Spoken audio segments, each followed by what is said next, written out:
ಈಗಾಗಲೇ ನಾನು ಅವರಿಗೆ ನಿನ್ನೆ ದಿವಸ ನಮ್ಮ ADGP ಲಾ ಆ್ಯಂಡ್ ಆರ್ಡರ್ಗೆ ಕಳಿಸಿದ್ದೆ ನಾನು. ಅವರು ಅಲ್ಲಿ ಸ್ಪಾಟ್ನಲ್ಲಿ ಈಗಲೂ ಅಲ್ಲೇ ಇದ್ದಾರೆ. ಪ್ರಿಲಿಮಿನರಿ ರಿಪೋರ್ಟ್ಸಿನ ಪ್ರಕಾರ ಫೈರ್ ಆಗಿದ್ದು ಪೊಲೀಸ್ನವರು ಮಾಡಿದ್ರು ಅಂತ ಕೆಲವರು ನಿನ್ನೆ ಎಲ್ಲ ಸ್ವಲ್ಪ ಹೇಳ್ತಾ ಇದ್ರು. ಅಲ್ಲಿ ಪೊಲೀಸ್ನವರು ಯಾವುದೇ ಪೊಲೀಸ್ನವರ ಗನ್ಗಳಿಂದ ಫೈರ್ ಆಗಿಲ್ಲ ಅಂತ ಒಂದು. ಬುಲೆಟ್ ಏನು ಅವನ ಬಾಡಿಗೆ ಹೋಗಿದ್ದು ಆ ಬುಲೆಟನ್ನು ವೆರಿಫೈ ಮಾಡಿದ್ದಾರೆ. ಅದು ಪೊಲೀಸ್ನವರ ರೆಗ್ಯುಲರ್ ಪೊಲೀಸ್ ಬುಲೆಟ್ ಅದಕ್ಕೆ ಮ್ಯಾಚ್ ಆಗ್ತಿಲ್ಲ. ಆಬ್ವಿಯಸ್ಲಿ ಯಾರೋ ಪ್ರೈವೇಟ್ನವ್ರು ಫೈರ್ ಮಾಡಿರೋದು ಅವರ ಬುಲೆಟ್ ಅಂತ ಒಂದು ಇನಿಷಿಯಲ್ ವರದಿ. ಅದನ್ನು ಈಗ FSLಗೆ ಕಳಿಸಿದ್ದಾರೆ. ಎರಡನೇದು, ಅಲ್ಲಿ ಯಾರ್ಯಾರು ಅಲ್ಲಿದ್ದಂಥವರು ರಿವಾಲ್ವರ್ಗಳಾಗಲಿ ಗನ್ಗಳಾಗಲಿ ಯಾರೆಲ್ಲ ಇಟ್ಕೊಂಡಿದ್ರು ಅವ್ರದ್ದೆಲ್ಲ ಸೀಸ್ ಮಾಡ್ಕೊಂಡಿದ್ದಾರೆ. ಈಗ ಅವರ ಫೈರ್ ಆರ್ಮಿಂದ ಅಂದರೆ ರಿವಾಲ್ವರ್ ಆಗಲಿ ಅಥವಾ ಗನ್ ಆಗಲಿ ಅಲ್ಲಿಂದ ಫೈರ್ ಯಾವುದಾಗಿದೆ ಅನ್ನೋದು ಗೊತ್ತಾಗುತ್ತೆ. ಆ ಟೈಮಿಗೆ ಏನು ಫೈರ್ ಆಗಿದ್ದರೆ ಒಂದು ವೇಳೆ ಇಂಥ ರಿವಾಲ್ವರಿಂದ ಫೈರ್ ಆಗಿದೆ ಅಂತ ಗೊತ್ತಾಗುತ್ತೆ. ಅದನ್ನು ಕೂಡ ವೆರಿಫೈ ಮಾಡ್ತಾರೆ. ಬೆಲಿಸ್ಟಿಕ್ ಎಕ್ಸ್ಪರ್ಟ್ಸ್ ನಮ್ಮಲ್ಲಿ ಇದ್ದಾರೆ FSLನಲ್ಲಿ, ಅವರು ವೆರಿಫೈ ಮಾಡ್ತಾರೆ. ಮತ್ತು ಅವಾಗ ಗೊತ್ತಾಗುತ್ತೆ ಯಾವ ರಿವಾಲ್ವರ್ ಅಂದರೆ ಯಾರ ಹತ್ರ ಇತ್ತದು, ಲೈಸೆನ್ಸ್ ಯಾರ್ದು, ಪ್ರೈವೇಟ್ನವ್ರದ ಅಥವಾ ಇನ್ಯಾರ್ದು, ಅಥವಾ ನಾವು ಸರ್ಕಾರಿ ಗನ್ಮ್ಯಾನ್ಗಳನ್ನು ಕೊಟ್ಟಿರ್ತೇವೆ, ಆ ಗನ್ಗಳಿಂದ ಏನಾದರೂ ಆಗಿದೆಯಾ ಅಂತ ಎಲ್ಲ ವೆರಿಫೈ ಮಾಡ್ತಾರೆ. ಅದು ಒಂದು ಪಾರ್ಟು. ಎರಡನೇ ಪಾರ್ಟು, ಈಗ ಅವರೇನು ಅಕ್ಯೂಸ್ ಮಾಡ್ತಾ ಇದ್ದಾರೆ ಇವರಿಗೆ ಈ ಥರ ಎಲ್ಲ ಕಂಪ್ಲೇಂಟ್ಗಳು ಕೊಟ್ಟಿದ್ದಾರೆ. ಆ ಕಂಪ್ಲೇಂಟ್ಸನ್ನು ತಗೊಂಡು ಈಗಾಗಲೇ FIRಗಳನ್ನ ರಿಜಿಸ್ಟರ್ ಮಾಡಿದ್ದಾರೆ. 100 ಜನದ ಮೇಲೆ ಹೆಸರುಗಳು ಅವರು ಕೊಟ್ಟಿದ್ದಾರೆ ಅಂತ ಹೇಳಿದರು. ಸೊ ಅದನ್ನೆಲ್ಲವನ್ನು ಕೂಡ ಈಗ FIRನಲ್ಲಿ ತಗೊಂಡು ಒಬ್ಬೊಬ್ಬರನ್ನೇ ವೆರಿಫೈ ಮಾಡ್ತಾರೆ. ಅದು ತನಿಖೆ ಹೈ ಲೆವೆಲ್ ಇನ್ವೆಸ್ಟಿಗೇಷನ್ ಆಗಬೇಕು ಅಂತೇಳಿ ಮುಖ್ಯಮಂತ್ರಿಗಳು ಹೇಳಿದ್ದಾರೆ. ಈಗಾಗಲೇ ಅವರು ಸೂಚನೆ ಕೊಟ್ಟಿದ್ದಾರೆ. ನಾನು ಕೂಡ ನಿನ್ನೆನೇ ನಮ್ಮ ಡಿಪಾರ್ಟ್ಮೆಂಟ್ನವರಿಗೆ ಹೇಳಿದ್ದೇನೆ. ಈ ಮಧ್ಯೆ ಪೊಲಿಟಿಕಲ್ ಸ್ಟೇಟ್ಮೆಂಟ್ಸ್ಗಳು, ಪೊಲಿಟಿಕಲ್ ಲೀಡರ್ಸ್ಗಳು, ಆ ಪಾರ್ಟಿ ಈ ಪಾರ್ಟಿ ಎಲ್ಲರೂ ಕೂಡ ಹೋಗಿ ಹೇಳಿಕೆಗಳು ಕೊಡ್ತಿದ್ದಾರೆ. ನಮಗೆ ಅದಕ್ಕಿಂತ ಹೆಚ್ಚಾಗಿ ಫ್ಯಾಕ್ಚುಯಲ್ಸ್ ಏನು ನಡೆದಿದೆ, ಏನು ನಡೀತು ಆ ಸಂದರ್ಭದಲ್ಲಿ ಅನ್ನೋದು ಭಾಳ ಮುಖ್ಯ. ಅದನ್ನು ತನಿಖೆ ಮಾಡಿ ನಾವು ಅದನ್ನು ಹೊರಗಡೆ ತರ್ತೇವೆ. ಅದರಿಂದ ಅನವಶ್ಯಕವಾದ ಹೇಳಿಕೆಗಳನ್ನು ಮಾಡಿದರೆ ಪ್ರಯೋಜನ ಆಗೋದಿಲ್ಲ. ಸುಮ್ಮನೆ ಆ ಪಾರ್ಟಿಯವ್ರ ಲೀಡರ್ಸ್ ಹೋಗೋದು, ಈ ಪಾರ್ಟಿ ಲೀಡರ್ಸ್ ಹೋಗೋದು, ಪೊಲಿಟಿಕಲ್ ಅಟ್ಮಾಸ್ಫಿಯರ್ ಕ್ರಿಯೇಟ್ ಮಾಡೋದು ಆದರೆ ಅದಕ್ಕೂ ಕೂಡ ನಮ್ಮ ಹತ್ರ ಏನು ಕ್ರಮ ತಗೊಳ್ಳೋದಕ್ಕೆ ಅವಕಾಶ ಇದೆ ಕಾನೂನು ಪ್ರಕಾರ ಅದು ತಗೊಳ್ತೀವಿ.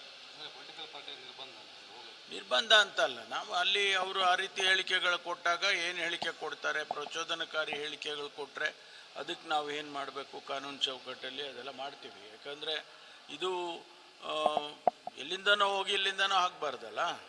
ಇದು ಸಣ್ಣದಾಗಿ ಪ್ರಾರಂಭ ಆಗಿರ್ಬೋದು, ಆದರೆ ಅವ್ರಿಗೆ ಹೆಚ್ಚಿನ ಅಂಶ ಇವತ್ತು ಭಾಳ ದೊಡ್ಡ ಇದು ನಡೆದಿದೆ ಅಲ್ಲಿ. ಅದಕ್ಕಾಗಿ ಅದನ್ನೆಲ್ಲ ರೆಗ್ಯುಲೇಟ್ ಮಾಡೋದಕ್ಕೆ ಏನು ಮಾಡಬೇಕು ಮಾಡ್ತೀವಿ.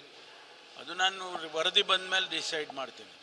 ನನ್ನ ಅವಶ್ಯಕತೆ ಇತ್ತು ಅಂತ ಹೇಳಿದ್ರೆ ನಾನು ಹೋಗಿ ರಿವ್ಯೂ ಮಾಡಿ ಏನೇನು ಕ್ರಮ ತಗೋಬೇಕು ಇಲಾಖೆ ವತಿಯಿಂದ ಅದನ್ನು ಹೇಳ್ತೇನೆ ನಾನು. ಆದರೆ ವರದಿ ಬರೋ ತನಕ ನಾನು ಅಲ್ಲಿ ಭೇಟಿ ಕೊಡೋದನ್ನೇನು ಯೋಚನೆ ಮಾಡೋದಿಲ್ಲ.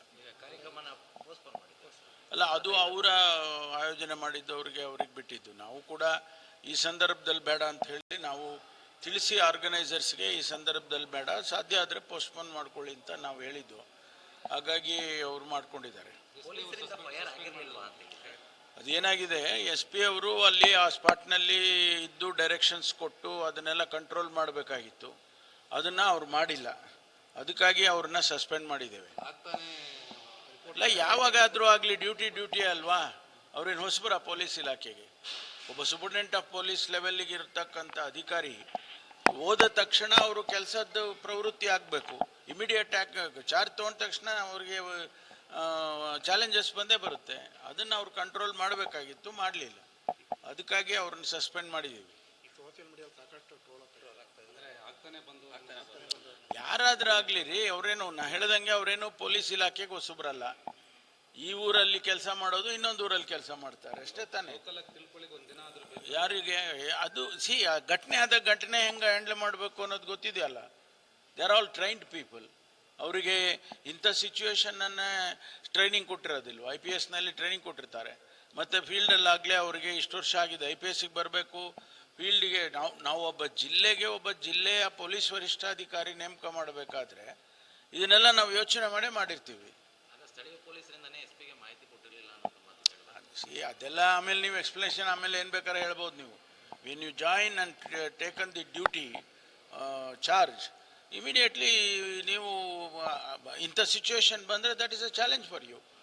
ಸವಾಲಲ್ವ ನಿಮಗೆ ಮೊದಲನೇ ದಿವಸನೇ ಇಮಿಡಿಯೇಟಾಗಿ ಆ್ಯಕ್ಟ್ ಮಾಡಬೇಕಿತ್ತು.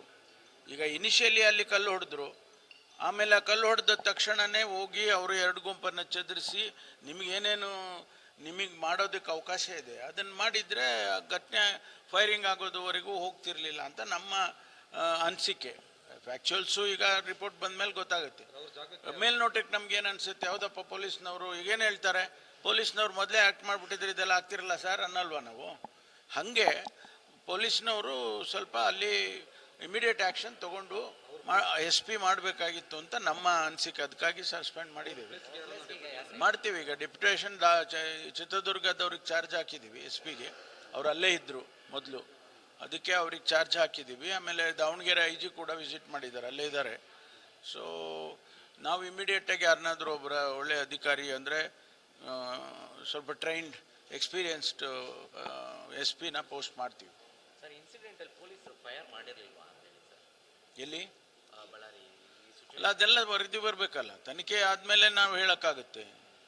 ಈಗ ನಾನು ಒಂದು ಹೇಳಿದೆ, ಯಾಕೆಂದರೆ ನಮಗೆ ಪ್ರಿಲಿಮಿನರಿ ಮಾಹಿತಿ ಬಂದಿರೋ ಆಧಾರದ ಮೇಲೆ ನಾನು ಹೇಳಿದೆ, ಇದು ಏನೋ ಬುಲೆಟು ಪೊಲೀಸ್ ಬುಲೆಟ್ ಅಲ್ಲ ಅದು ಅಂತೇಳಿ, ಅದು ಒಂದು IGನೇ ಹೇಳಿದರು, ADG. ಸೊ ಹಾಗಾಗಿ ಅದು ಒಂದು ಮಾಹಿತಿ. ಇನ್ನೊಂದು ಮಾಹಿತಿ, ನಾವೆಲ್ಲ ಪಿಸ್ತೂಲು ರಿವಾಲ್ವರ್ಗಳು ಎಲ್ಲನೂ ಕೂಡ ಸೀಸ್ ಮಾಡಿದ್ದಾರೆ. ಪ್ರೈವೇಟಲ್ಲಿ ಯಾರ್ಯಾರ ಹತ್ರ ಇತ್ತು ಅಲ್ಲಿ, ಆ ಸಂದರ್ಭದಲ್ಲಿ ಯಾರಿದ್ರು ಅಲ್ಲಿ ಅವ್ರದ್ದೆಲ್ಲ ಸೀಸ್ ಮಾಡಿದ್ದಾರೆ. ಮಾಡಿ ಈಗ ನಮ್ಮ ಕ್ಯಾಮ್ರಾಗಳಲ್ಲಿ ಯಾರ್ಯಾರು ಕಾಣಿಸ್ತಾರೆ, ಯಾರ್ಯಾರಿದ್ದರು ಅವ್ರನ್ನೆಲ್ಲ ಅವ್ರ ಸ್ಟೇಟ್ಮೆಂಟ್ಗಳು ತನಿಖೆ ಅಂದಮೇಲೆ ಎಲ್ಲವೂ ಆಗುತ್ತಲ್ವ. ಬರ್ರಿ ಕಾಫಿ ಕುಡಿ.